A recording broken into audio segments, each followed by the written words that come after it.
Hello friends, welcome back to my channel. दोस्तों, आज की इस वीडियो में मैं आपको बताने वाला हूं दोस्तों, अगर आपके पास विंडोज़ पीसी में ओवरवॉच 2 का एरर आ रहा है, गेम सर्वर कनेक्शन फेल्ड, तो इस एरर को आप कैसे इजीली रिमूव कर सकते हैं। तो इस वीडियो में मैं आपको यही बताने वाला हूं, तो वीडियो को एंड तक देखते रहिए।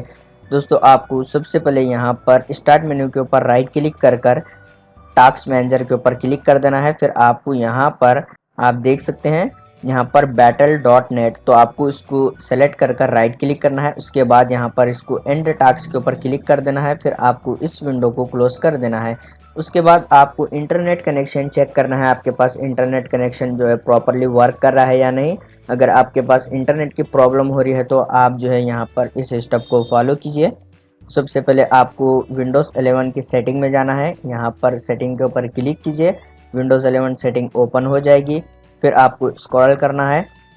उसके बाद आपको यहाँ पर ट्रबल शूट के ऊपर क्लिक कर देना है। फिर आपको यहाँ पर अदर ट्रबल शूटर के ऊपर क्लिक करने के बाद आपको यहाँ पर इंटरनेट कनेक्शन का जो ऑप्शन दिख रहा है, यहाँ पर रन के ऊपर क्लिक कर देना है। तो आप यहाँ पर देख सकते हैं डिटेक्टिंग प्रॉब्लम्स। तो ये प्रोसेस कंप्लीट होने तक आप थोड़ा सा वेट कीजिए। तो जैसे कि आप यहाँ पर देख सकते हैं प्रोसेस कंप्लीट हो गया है। उसके बाद आपको इस सेटिंग को क्लोज कर देना है। फिर दोस्तों, आपको विंडोज़ 11 के सर्च बार में टाइप करना है कमांड प्रॉम्प्ट। उसके बाद आपको राइट क्लिक कर रन एज एडमिनिस्ट्रेटर के ऊपर क्लिक कर देना है। कमांड प्रॉम्प्ट ओपन हो जाएगा। फिर दोस्तों, आपको यहाँ पर इस तरीके से यहाँ पर टाइप कर इंटर प्रेस कर देना है। उसके बाद आपको यहाँ पर एक और कमांड टाइप करना है। इस तरीके से ये कमांड आपको टाइप करने के बाद यहाँ पर इंटर प्रेस कर देना है। तो जैसे कि आप यहाँ पर देख सकते हैं, उसके बाद आपको यहाँ पर कमांड प्रॉम्प्ट को क्लोज कर देना है। फिर आपको विंडोज़ 11 के सर्च बार में टाइप करना है कंट्रोल पैनल। उसके बाद आप इसको क्लिक कर ओपन कीजिए। फिर आपको यहाँ पर नेटवर्क एंड इंटरनेट के ऊपर क्लिक करने के बाद यहाँ पर नेटवर्क एंड शेयरिंग सेंटर पर आपको क्लिक कर देना है। उसके बाद यहाँ पर लेफ्ट साइड में आपको चेंज अडाप्टर सेटिंग का ऑप्शन है, यहाँ पर इस पर क्लिक कीजिए। उसके बाद यहाँ पर आप वाईफाई को सेलेक्ट कीजिए।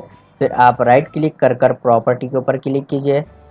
उसके बाद यहाँ पर इंटरनेट प्रोटोकॉल वर्जन 4 आपको इसको सेलेक्ट कर देना है।